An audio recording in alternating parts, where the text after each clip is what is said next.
In an industry stuffed with marketing bullshit, empty promises, and shiny-suited liars, one woman's had enough.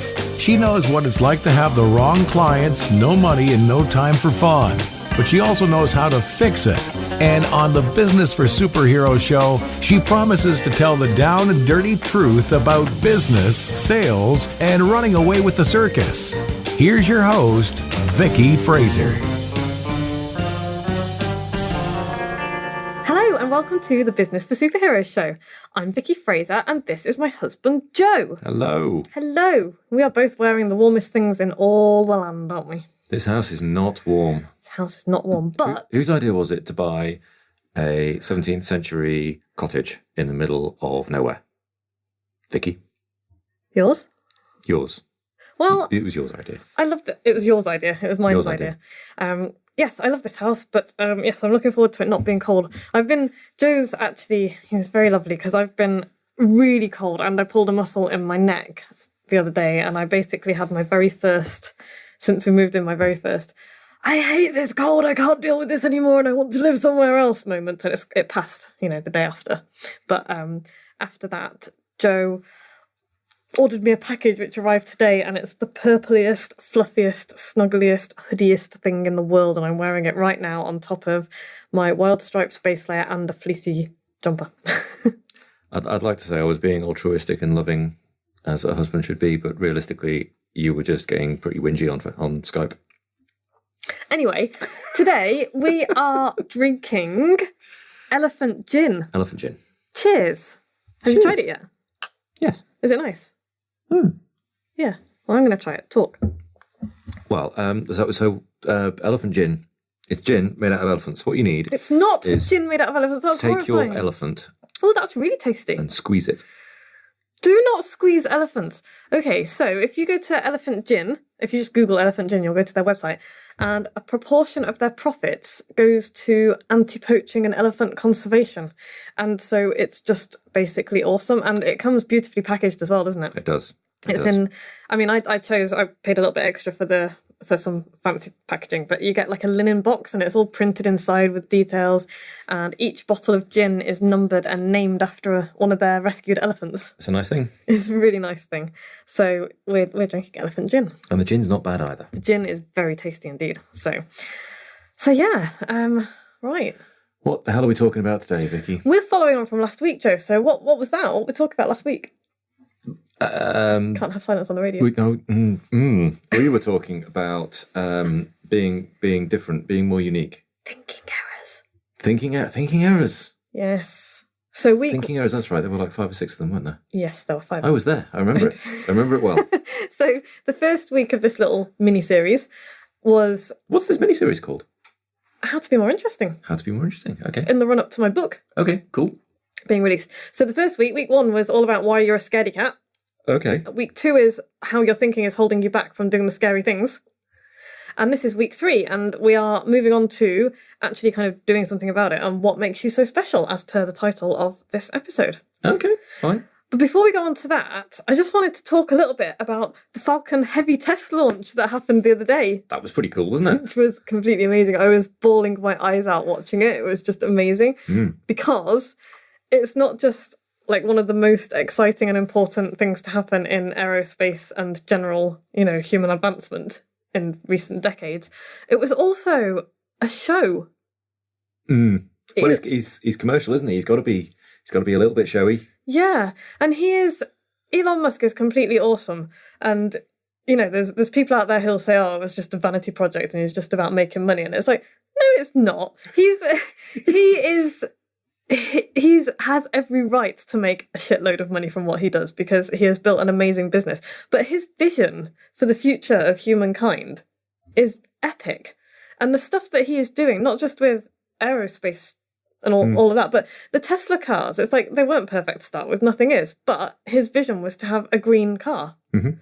And he's doing pretty well with that, I think he is doing pretty well. I think the nice thing about him really is that he has got a mission. He has got, a goal, and he is trying to do the right thing. Now, whether you agree with, maybe this money could be better spent rescuing elephants, or maybe this money could be better spent fishing plastic out of the sea, or that's all good stuff. That's a scarcity mindset, though, because that suggests that because this money is being spent on space flight, it's not being spent somewhere else, and that's total bullshit. There is enough money for everyone to do everything.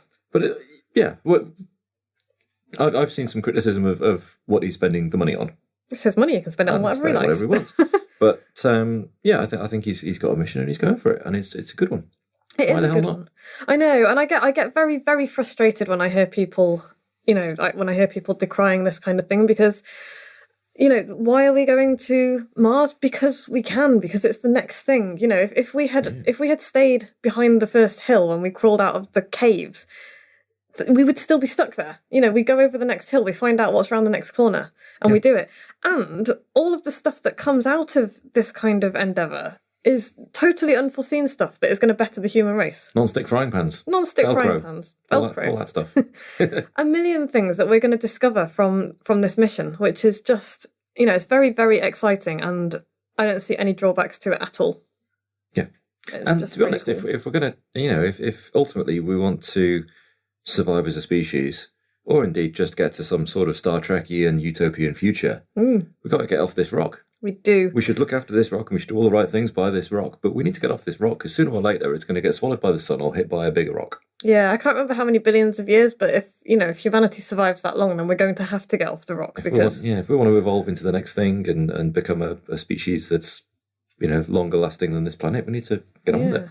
And I think that's a lofty and worthy goal. Yeah, what the hell? Why not? So I'm a massive Elon Musk fan, but I just wanted to quickly run through what he did to turn it into a show. Apart from the fact that it was a launch and it was always going to be very exciting to nerds, it was just so cool. So he gave it a 50-50 chance of succeeding before it started. He was like, "Don't get too excited because this is the first time we've ever done anything like this. Just might not work." And that attitude in itself is, you can take a lot of lessons from that. How many people are going to burn, frankly, that much money on something that might fail? And, all of the things that you might be thinking of doing as a listener, I'm talking to the listeners now, that are not going to cost anything like that in terms of being in the public eye, in terms of actual cash money. If marketing your small business looks like it might cost you the same amount as launching a car into Mars. An orbit outside Mars, then you need to talk to me and I can help you with that. You do need to assess your marketing budgets and maybe think of doing something slightly more efficiently. Yes. Just a quick hint there. That's going to be valuable to someone, surely. Yeah. If anyone is listening and has that kind of money, then you definitely need to start paying me some of it, because I could do a much better job. Anyway. So the putting on a show thing. So when they got to the first stage separation, the car was programmed to start playing Starman by David Bowie, which is just ace. I love that. And they've now got David Bowie soundtrack playing on a loop in this car. So if any aliens intersect it on the way to Mars, they're going to be serenaded by Bowie, which I think is great. Got to find a bit of atmosphere first. True. Good point. In the car is a mannequin that they've called Starman, which I think is really cool. I love the fact that they've put a mannequin in there and made it, a thing. It's Elon Musk's old Tesla, isn't it? It's his old sports car. It's kind of what's left of it. I mean, I'd imagine they would have given it a bit of stabilising, and it's taking all the fuel out and that kind of stuff. Well, yeah. I mean, you wouldn't want it kind of bouncing around on the suspension, would you? While you were launching the thing, you'd want it kind of probably not. Anyway, that's details. And the other thing that I really loved, and this is a proper Easter egg for literary nerds and space nerds everywhere, is that on the dashboard of the car were written the words "Don't panic" in big friendly letters. And I just love that. And we're not even going to tell you what the reference is, because if you don't get the reference, then you should. And if you do get the reference, then you are nodding and smiling right now in deep pleasure. But yeah, I just kind of wanted to talk about that a little bit, because he could have just launched a rocket into space and left it at that, but he didn't. It was those little. He could have just done a concrete test weight. Yeah. And he didn't. He turned it into something that was fun as well as being really exciting. And I just think that's epic. Yeah. So it's a really good lesson. So, with that said, how do you stand out and make yourself different? Let's dive into this episode properly, shall we? Why not? We're 9 minutes in. We probably should. Yeah. Well, no, there's a bunch of really good business lessons in there for those who have ears to hear. So, okay, loads of businesses out there, all doing more or less what you're doing. What you're offering really isn't unique. Not really. There's like a bazillion other copywriters and marketers out there. Obviously, they're not as cool as I am, but they're trying. But they're doing similar stuff to what I'm doing. Some of them are much better than me. Some of them are not much worse than me. But when we get right down to it, we're all very similar. It's the same for accountants and life coaches and business coaches and engineers. Dog walkers. Every, personal trainers, they're all doing the same thing. Like, all personal trainers are basically helping people get fit and lose weight. Yeah. That's what they're doing. So how do you stand out? What can you do? Well, a bazillion things. And you start with, I'm not the same as all the other copywriters out there. What I offer is not the same because there's only one me. That's the first thing. I've built my business around what makes me stand out.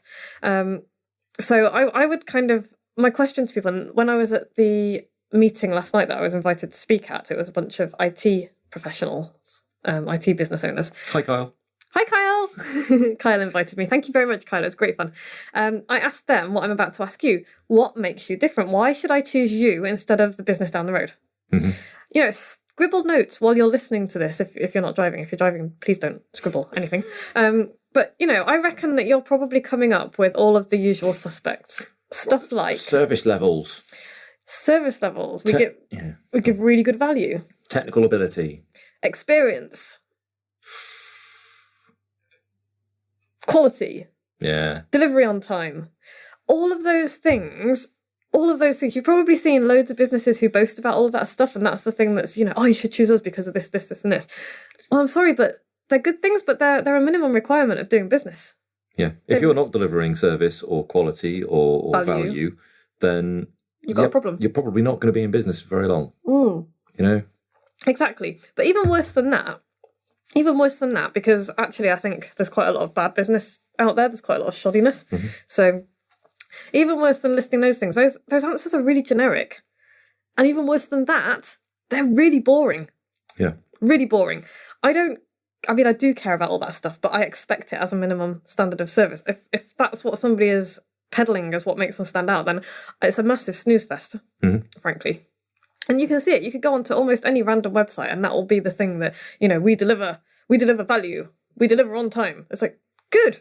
And passion. People are passionate for the things they do. Oh my God, yeah. For the love of all that is holy, please don't say that you're passionate about whatever it is. You're not passionate about marketing. You're not. You don't want to take its clothes off and do naughty things to it. That's you're not. You can be passionate about, I'm really passionate about, I love seeing light bulbs go off inside people's heads when they get something that I've taught them. That's exciting. And that is much more interesting than I write copy for people. I'm really passionate about it. Passionate about words. Passionate about words. I love words. Me. So I'm being a little bit mean now, but I'm being mean to past me because I've been there and written that. Yeah. Because that's what we do when we start out. So I reckon that you're probably coming up with all of those things and they are boring things. So what can we do instead? Well, the guys from last night mostly came up with all this stuff as well. Because it's really, really difficult. It's really difficult to come up with the thing that makes you stand out. Yeah. It's probably one of the most difficult things that you'll do in your business and your marketing. And I find it difficult, and this is what I do. This is my specialism. So, but if you've got all of this stuff, if you've just got all of this generic, basic stuff as your USP, service. Yeah, quality service, that kind of thing. Yeah. How are people going to decide whether or not to choose you? It leaves them with no choice other to decide on what? Price, exactly. They will decide on price. If they notice you at all, they will decide to work with you based on price. I have found 3 IT consultancies that are near me, and they all say the same things. I'll get a quote off all of them. And I'll go with the cheapest. And I'll go with the cheap one. And that is how a lot of people will choose stuff. And it's not their fault. People choose stuff like that because you're giving them no other reasons to choose you. And you really don't want people to choose you based on price. No, you really don't. It's a shit place to be. It's a shit place to be. It's a race to the bottom. And you will struggle to get people to understand that the value that you're offering them. If they've chosen you on price, it's like, well, all I care about is that it's the cheapest because you've given me nothing else to care about. Yeah.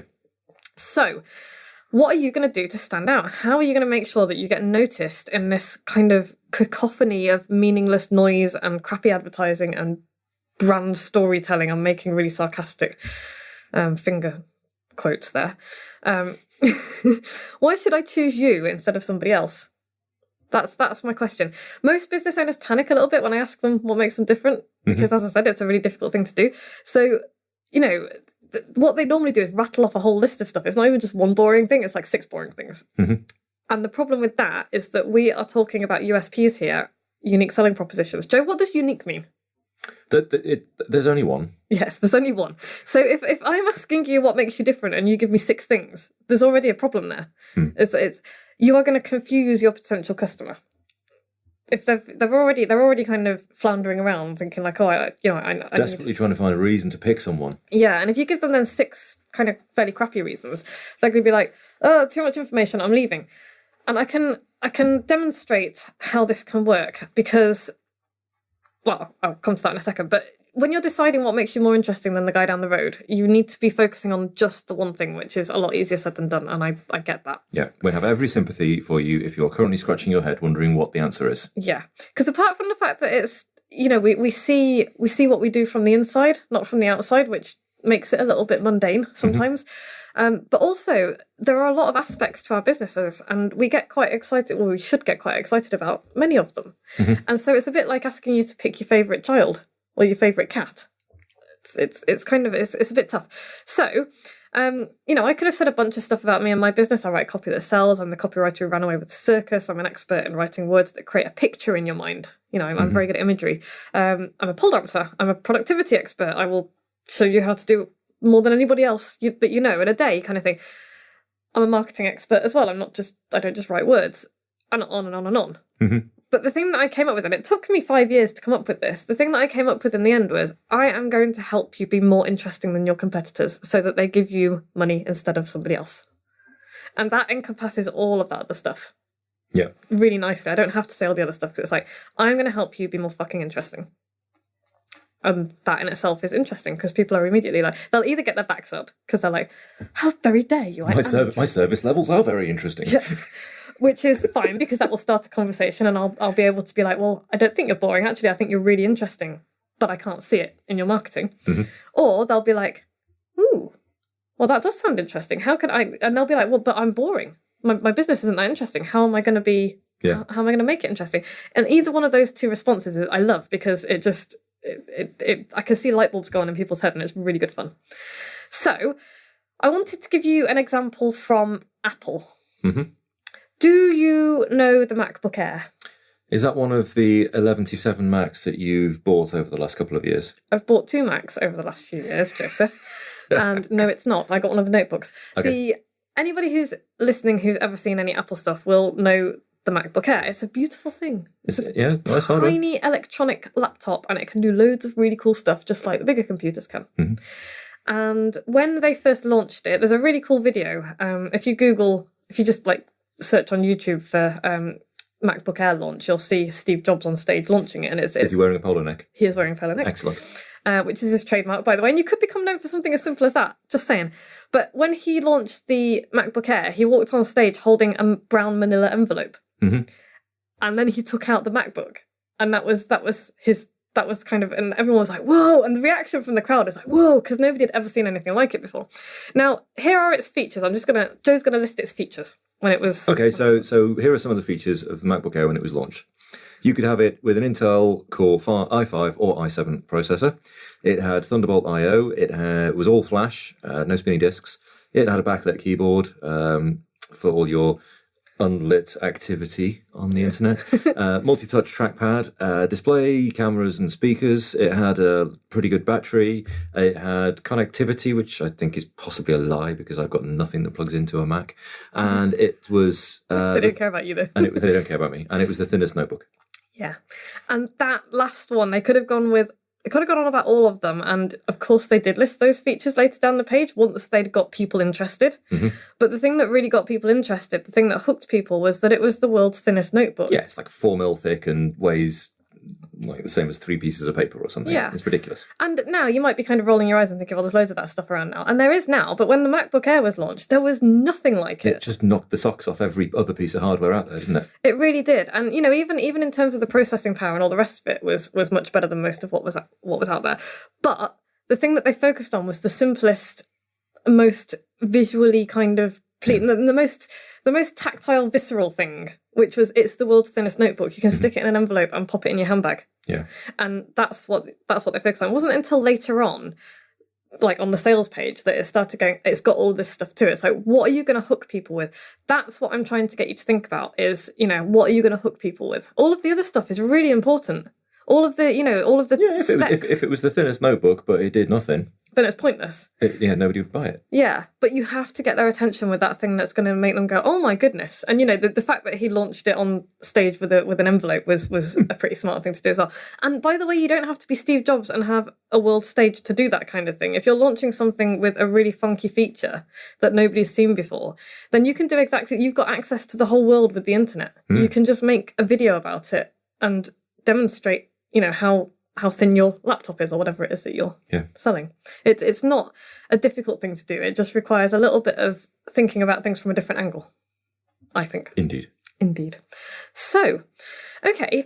So the takeaway for this episode then is I would like you to really think about what makes you different and don't expect to come up with it in the next day or even the next week or the next month. Yeah, this is one of those things that you mull over and turn over a few times and think about. Yeah, and it might change as well. My USP has changed over the years and yours might as well. So don't ever kind of carve it into a tablet of stone and think that that's it. People change, things change. But I would like you to do a little exercise and basically start working on what really makes you stand out from everybody else in your industry. And if you think that I will roll my eyes at you when you when you come up with something, then you can pretty much guarantee that that's the wrong thing to be choosing. And you know what I'm going to roll my eyes at. You know me well enough by now. So, okay, so there are basically 4 ways that you can find out what makes you different from everybody else in your industry.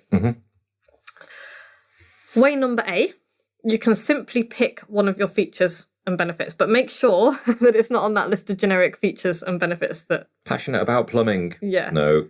It's like, think about the stuff that you do. So for example, if you're a builder, and this is like, I would love to get my hands on a builder so that I could persuade them to do this. If there's a builder who offers like a standard service and then a luxury service, that builder could be like, well, you know what, we're going to build your extension. And while we do it, we're going to put you up in a luxury hotel down the road. We're going to put your pets in kennels. We're going to make sure you can get your kids to and from school. We are going to not just build your extension, but we're going to work with an interior designer who's been working with you to get it all decorated how you want it, to get it fitted out how you want it. We're not just going to clean the room afterwards. We're going to get a professional cleaning agency to clean the entire house so that when you get back, it's just ready. Perfect. That doesn't really appeal to me because I quite like the kind of doing stuff myself. But for example, John, my mentor John, he loves that idea because the idea of him doing any DIY is horrifying to him. So that, I mean, you could charge whatever you liked for that kind of thing, and it would only be for people who had a lot of money. Yeah. But if they're the people you want to work with and for, why the hell not? So for them, that would be their point of difference. Would be like, well, we don't just build you an extension. I don't know, you would package it in fewer words than that, but it would be the luxury option. So there's that. You can just pick one of your features. Number B is you can find out what people in your industry do that really grates their customers' carrots, and then simply promise not to do it. That can be your point of difference, and become known for doing the opposite as well. So it's not just like saying, I'm not going to do this really annoying thing that everybody else does. Actually don't do it. Actually don't do it as well, and make a big thing out of it. So what sort of thing are we thinking about there? Okay, so sticking with the builders, people really, really get pissed off with builders because they leave a big mess after they've finished. So that in itself could be a point of difference. We don't just clean up after ourselves. We get professional cleaners in afterwards to get your house back to better than it was before we walked through the door. Okay. So that's not even going with all the other luxury stuff. That's just like, you will not have a mess. You will not have a mess. And not only will you not have a mess, but you will have a cleaner house than you've had it in a year. That's the thing. That would be a really simple and easy USP for a builder. If there are any builders listening, let me know and I'll send you an invoice. Thing number C, ask your clients what they think makes you truly special, because you might be surprised. Yes, absolutely. Because quite often people will tell you, you know what, actually, it's this tiny thing. This little aspect of your behaviour has made a massive difference to my life. And you're like, really? That's just a thing that I do? And it's like, yeah, it's just a thing that you do and you don't care about it. But ask your clients because they really might surprise you. If you find 2 or 3 of your clients who pick the same thing, Then you're onto a winner. You are, absolutely. And finally, letter D, you could create your own USP. Just make it up. It could be as simple as I could have, for me, it was business for superheroes. Mm-hmm. For Michelle, she's the Duchess of Dental Labs, which is hilarious, but it suits her because she likes the finer things in life. She goes on really expensive holidays. She's got this amazing, 23-bedroom house in the country or something with 79 acres. I'm exaggerating. But she likes the finer things in life. She likes expensive stuff. And so the Duchess of Dental Labs suits her. My friend Kat is the queen bitch of everything, which really suits her as well. She's like this really brash New Zealander. Mm-hmm. And she's a marketer. She specialises in marketing for hair salons because she used to own a hair salon. Okay. And so that kind of goes with that image as well. Like the queen bitch kind of thing goes with the kind of hair salon image. There's John, who's the evil bald genius. Doesn't really mean anything in terms of what he does, but that's his thing. It's what makes him different. So, you could just make something up and own it and run with it. Hang your hat on that. Hang your hat on that, yeah. So I hope we've given you a bunch of stuff to think about. If you need help coming to conclusions. Well, if you need help coming to conclusions, you should absolutely book a Borrow My Brain session with me. I haven't plugged that for a while. No. It's only £250 plus VAT, and you get 2 half-hour sessions on Skype with me, where I will, honestly, if you don't make that back within a month of the call, I will be gobsmacked, because everybody who's had a session with me is like, oh my God, I can't believe how much stuff has come out of that I can actually go and do now. And not just that, I won't just fire stuff at you. I will help you come up with a plan to actually do it. Cool. So you should totally do that. You can also pre-register for my brand new book, which is coming out in April. Nice. Yes. And you can do that by going to vickyfraser.com/flamingo. Give me your name and email address and I will let you know as soon as you can order it. If you're one of the first few, you'll get something special. What's the something special? Nipple tassels. Nice. I'm maybe kidding. I may not be. Who knows? I might actually do that now. I just came up with that. You can also join Bookaholics Anonymous. It's free. vickyfraser.com/book club. And that's for people who really feel like they've got a stack of books they should have read by now. Yeah. And haven't.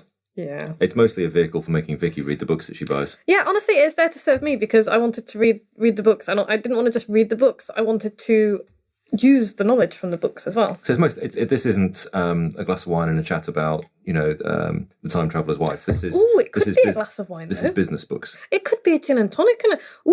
Okay. So at the moment, it's a gin and tonic and a chat about the business book that you've just read. It might be, yeah. At the moment, it's at midday on a Friday. That's time for gin and tonic. Well, no, but I've got to go to the studio later. Pole dancing after gin is not a good idea, but I might change the day and turn it into a gin and tonic fest. Anyway, so there's that to look forward to. Or, if you like this podcast, go to iTunes and subscribe. Please leave us a review if it's a good one. If it's not a good one, then let us know how we can improve. Give us a chance and then leave a review. Or share it. If you know someone who will enjoy this nonsense, send them to vickyfraser.com/podcast. Marvellous. We will be back same time next week when we will be talking about things and stuff. I've just realised that I've forgotten to write down what the next thing that we'll be talking about is. And it's going to be all about your big why. Ooh. Start with why. Start with why. So, yeah, have fun. If you can't have fun, then... You're doing the wrong job. Yeah. I've had gin.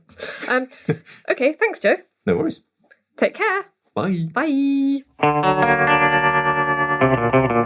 Like what you've just heard? Tell your colleagues, tell your friends, send them to www.businessforsuperheroes.com/podcast.